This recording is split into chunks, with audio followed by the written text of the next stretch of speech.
talk with you again, because a vision softly creeping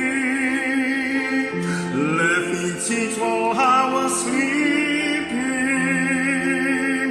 and the vision that was planted in my brain still remained within the sound of silence. In restless dream I walk along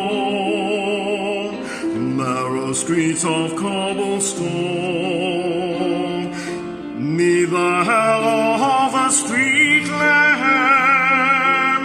I turn my collar to the cold and turn, when my eyes were stabbed by the flash of a neon light that split the night and touched the sun.